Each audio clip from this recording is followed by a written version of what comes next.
오늘 말씀은 이제 가나안에 들어가기에 앞서서 가나안에 들어가 이제 정복 전쟁을 치를 이스라엘, 가나안 땅에 정착하게 될 이스라엘에게 주시는 하나님의 말씀이에요. 우리가 함께 읽진 않았지만 오늘 말씀 1절은 이렇게 이야기하고 있습니다. 이는 곧 너희의 하나님 여호와께서 너희에게 가르치라고 명하신 명령과 규례와 법도라. 너희가 건너가서 차지할 땅에서 행할 것이니. 하나님께서 주신 말씀이 이 이스라엘의 삶의 명령과 규례와 법도가 되어 그들이 앞으로 정복해 나아가고 살아갈 그 땅에서의 삶을 이끌어 나간다라는 것입니다. 하나님께서 이 말씀을 주심은 우리와 우리의 가정이 평생에 하나님을 경외하며 하나님의 말씀을 따르게 하기 위함이며, 또한 우리의 삶을 장구히 하기 위하여 우리 삶에 복주기 위함입니다. 우리 주변 사람들에게 야 우리 교회 가자라고 이야기하면 이렇게 이야기하는 경우들이 꽤 있어요. 난 교회 안 가. 교회는 하지 말라고 하는 게 너무 많고 같이 하자고 하는 게 또 너무 많아서 귀찮고 부담스러워. 그런 친구들의 이야기를 들을 때 우리도 가끔 공감되기도 하죠. 맞아, 솔직히 생각해보면 교회는 좀 하지 말라는 게 너무 많아. 그리고 좀 귀찮게 이것저것 계속 같이 하자고 하는 게 있긴 해. 그렇지만 여러분, 그때에 우리가 기억하기를 원합니다. 하나님께서 우리에게 이 명령과 규례와 이 법도를 주신 이유는 우리 삶에 복을 주기 위함이라는 것을요. 우리의 삶을 아름다운 방향성으로 이끌어 나가시기 위하여 우리에게 이 법도와 규례와 명령을 주셨다라는 것입니다. 이 사실을 우리 기억하시는 고등부 공동체 여러분들 되시기를 바랍니다. 우리 3절 말씀을 함께 볼까요? 이스라엘아 듣고 삼가 그것을 행하라. 그리하면 내가 복을 받고 내 조상들의 하나님 여호와께서 내게 허락하심 같이 젖과 꿀이 흐르는 땅에서 내가 크게 번성하리라. 이스라엘이 하나님의 말씀을 듣고 그것대로 행할 때 하나님께서 복을 주신대요. 이스라엘이 하나님의 말씀을 듣고 행할 때 하나님께서 그들의 조상들에게 약속하시고 친히 그 약속을 이루셨듯이 이스라엘이 허락하신 그 땅에서 잘 살아갈 수 있게 하실 것입니다. 이처럼 우리가 하나님의 말씀을 듣고 그 말씀대로 행할 때 하나님께서는 우리에게도 하나님의 약속하신 축복을 넘치도록 부어주실 것입니다. 이 본문 4절의 시작을 히브리어로 살펴보면 쉐마 이스라엘입니다. 쉐마? 우리 뭔가 좀 익숙하지 않으신가요? 우리 고등부 찬양팀 이름이 바로 쉐마죠. 우리 쉐마라는 팀의 이름이 바로 들으라라는 것입니다. 우리 사랑하는 고등부, 그리고 우리 사랑하는 고등부 이 쉐마팀이 누구보다도 하나님의 음성을 밝히 듣는 자들이 되시기를 예수님의 이름으로 간절히 소망합니다. 모세는 이스라엘에게 우리 하나님 여호와께서는 오직 유일하신 분이다 라고 다시 인지시키고 있어요. 왜냐하면 이제 이 이스라엘이 앞으로 들어갈 가나안 땅은 우상 숭배의 천국이기 때문이에요. 농경의 신, 풍요의 신, 바람과 폭풍을 다스리는 신, 온갖 신들이 판치고 있는 곳입니다. 그 땅에 이스라엘이 함께 들어가 살게 되면 그들의 마음이 어떻겠어요? 여러분들은 드라마나 소설 아니면 만화 속에서 위험에 처한 주인공이 가끔 하나님, 부처님, 알라 신이시여, 어떤 신이든지 제발 제 기도를 듣고 제발 저를 구해주세요 라고 외치는 이 대사를 들어본 적이 있으신가요? 아무나 내가 부른 신들 중에서 아무나 존재하기만 한다면, 듣고 있다면 구해달라는 이 보험인 것이죠. 사람이란 늘 이렇듯 보험을 드는 얄팍하고 연약한 존재입니다. 이스라엘을 좀 보세요. 하나님께서 온갖 기적과 놀라운 일들을 보이시며 그들을 애굽으로부터 구원해 내셨는데 모세가 잠깐 십계명 받으러 올라간 사이에 금송아지 만들어서 섬기잖아요. 이것이 바로 죄로 인해 오염된 인간들의 배반하는 모습입니다. 뒤돌아서면 바로 은혜를 잊어버리고 더 나아가서 나의 유익, 나를 내세우는 교만한 모습을 띠고 있어요. 그러나 여러분, 이것은 이스라엘만의 모습이 아닙니다. 이것은 마찬가지로 우리의 모습이기도 해요. 모든 인간은 죄로 말미암아 오염되었기 때문에 삶 가운데 망각과 교만함이 넘쳐 흘러요. 실제로 우리 삶을 좀 돌아볼까요? 여러분들은 어떠세요? 늘 은혜를 잊어버리기 1인자고 늘 나를 주장하기 1인자 아닌가요? 망각하고 교만한 모습, 그것이 나의 모습 아닌가요? 근데 그러면 우리가 이런 의문을 제시해 볼 수 있을 것 같아요. 근데 망각과 교만이 그렇게 큰 문제가 되나요? 내 지금 삶이 힘든데 지난 은혜 좀 잊어버리면 어때요? 내가 지금 살아남기 위해서 나의 원함을 좀 강하게 주장하는 게 좀 어때서요? 라는 의문을 가질 수 있겠습니다만 네, 큰 문제가 됩니다. 왜냐하면 이 망각과 교만은 지금 우리 삶의 문제일 뿐만 아니라 앞으로 하나님께서 베풀어 주실 은혜조차도, 앞으로 하나님께서 베풀어 주실 복조차도 왜곡하고 누리는 것 또한 불가능하게 만들기 때문입니다. 아까 전도사님이 이야기했죠. 하나님께서 우리 삶에 말씀을 주시고 명령을 주신 이유는 우리에게 복을 주시기 위해서라고요. 우리의 삶을 아름다운 대로 이끌어 나아가기 위해서라고요. 우리의 삶의 모습을 아름답게 빚어나가기 위해서라고요.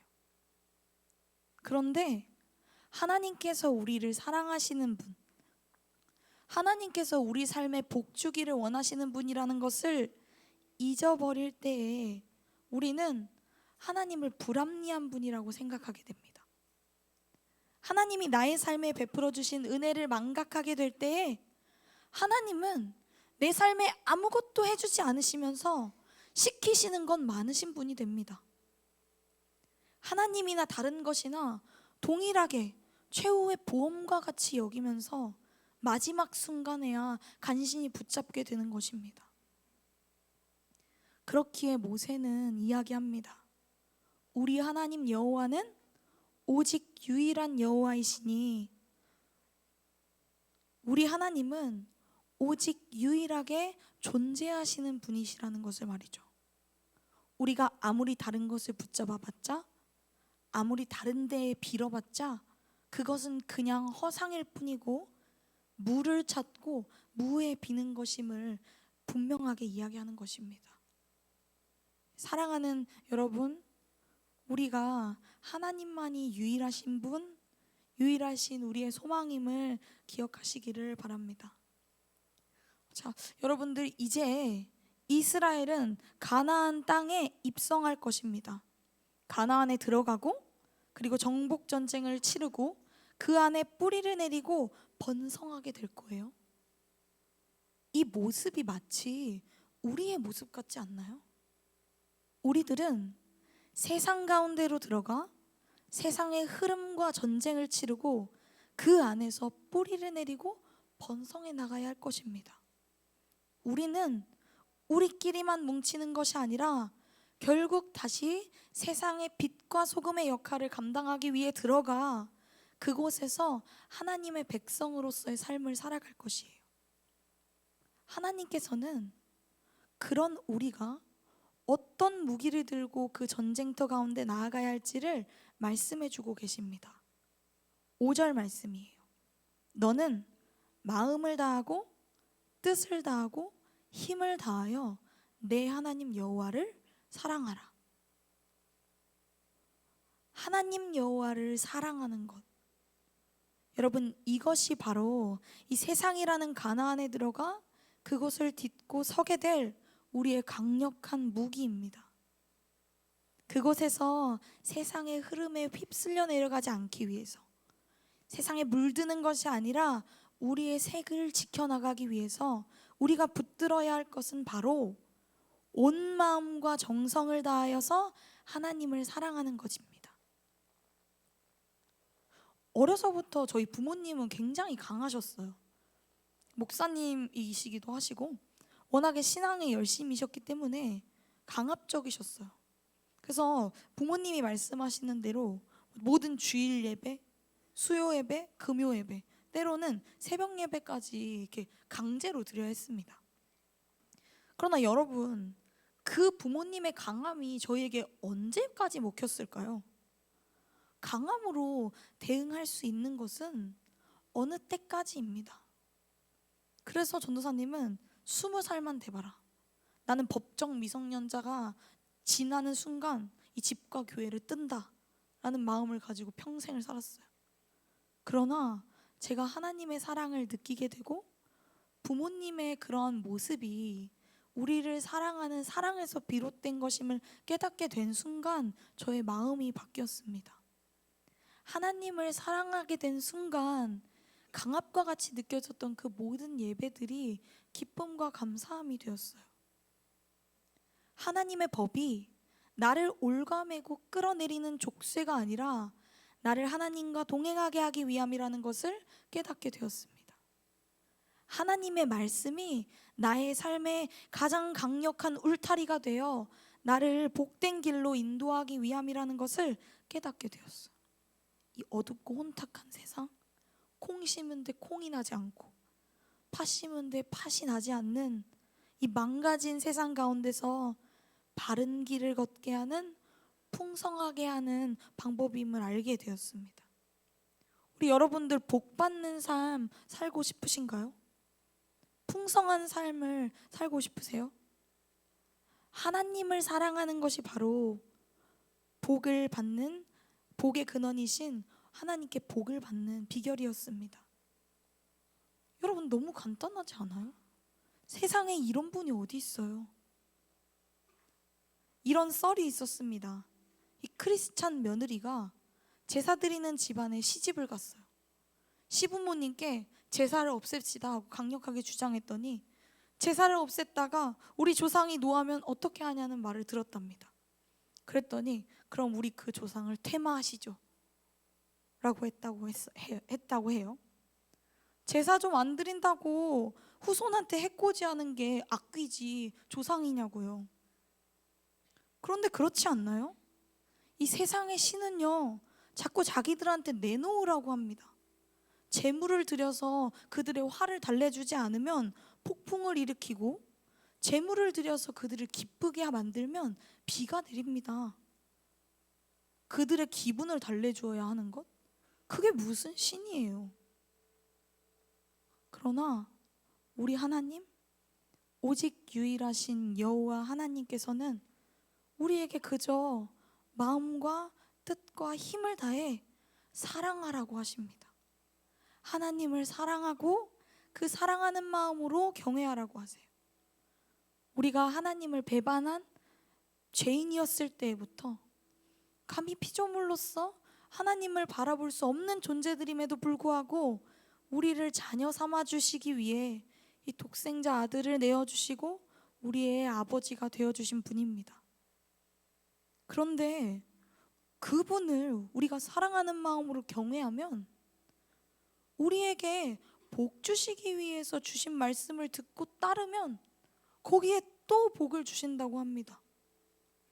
이 얼마나 경이롭고 사랑이 풍성하신 하나님이신가요? 우리 사랑하는 여러분, 이 놀라운 사랑의 아버지를 사랑하는 우리들 되시기를 간절히 소망합니다. 그러나 아까도 이야기했듯이 인간이란 죄로 말미암아 오염된 존재예요. 은혜를 망각하고 나를 주장하는 아주 교만한 존재죠. 잠깐 은혜를 누리는 그 순간에는 하나님께 감사했다가도 뒤를 돌면 금세 잊어버리고 교만해지고 맙니다. 그렇다면 우리가 우리 삶 속에서 어떻게 우리의 죄를 꺾으며 하나님을 사랑해 나갈 수 있을까요? 첫 번째는 하나님의 말씀을 우리의 마음에 새기는 것입니다. 우리는 귀를 기울여 하나님의 말씀을 듣고 말씀을 직접 펼쳐서 찬찬히 읽고 말씀이 이야기하시는 바를 생각하고 말씀을 우리 삶 가운데 펼쳐봄으로 하나님의 말씀을 우리 마음 가운데 새겨볼 수 있습니다. 그리고 두 번째는 우리 가족과 공동체 안에서 함께 말씀을 나눠볼 수 있습니다. 우리는 이 주일에 들은 말씀을 그리고 그날 묵상한 말씀을 매일 우리 가족과 나누거나 혹은 가족들이 믿지 않다고 한다면 우리가 소속되어 있는 교회에서 말씀을 나누고 묵상함으로 이 말씀을 우리 마음 가운데 새기고 서로의 걸음을 교정해 줄 수 있어요. 여러분들은 유도 제어 시스템이라는 것을 아시나요? 이 로켓 같은 것들은 목표 궤도에 도달할 때까지의 경로를 계산해서 세팅해 놓는데요. 그 목표 지점까지 계속해서 바르게 날아갈 수 있도록 계속 틀어지는 경로 등을 조정하여 바른 목표에 도달할 수 있도록 돕는 것이 바로 이 유도 제어 시스템입니다. 로켓 같은 것들은 정말 빠르기 때문에 아주 조금만 틀어지더라도 이 틀어진 채로 두면 어느 순간 목표 지점과는 전혀 다른 아주 먼 곳으로 날아갈 수밖에 없게 돼요. 그렇기에 이 유도 제어 시스템을 통해서 시시각각 자세와 각도, 속도 등을 조절해야 한다라는 것입니다. 여러분, 그런데 우리 또한 마찬가지예요. 우리 또한 죄로 말미암아 아주 왜곡되어져 버렸기 때문에 우리의 삶을 계속해서 재정비하고 정렬하지 않으면 아주 먼 곳까지 날아가기가 아주 쉽습니다. 하나님을 사랑하여야 하고 하나님의 말씀을 새기는 것과 나누는 것을 생활화해야 합니다. 그렇게 우리가 매일 하나님의 말씀을 알아가는 삶을 살 때에, 하나님의 말씀을 따라가는 삶을 살 때에 우리는 진정한 복과 자유를 누리게 되는 것입니다. 여러분, 실패하는 선택을 하고 싶은 사람이 있나요?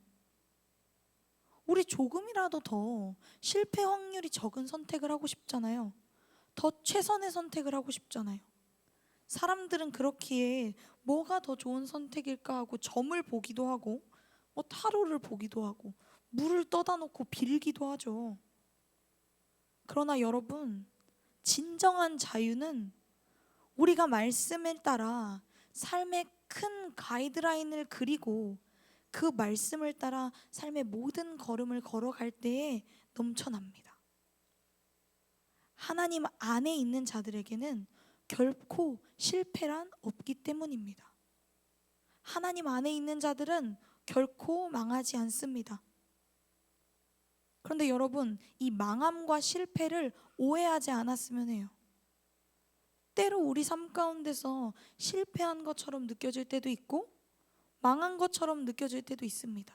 도저히 이것을 벗어날 방법이 없어 보일 때가 있죠. 그러나 우리가 기억할 것은 우리를 사랑하는 아버지, 사랑하는 하나님 아버지께서 신실하게 그분의 약속을 지키시는 하나님 아버지께서 우리를 가장 푸른 초장, 쉴만한 물가로 인도하실 것이라는 것입니다. 이 사실을 믿기에 우리가 어떤 상황 가운데서도 평안함을 누릴 수 있게 되는 것이죠.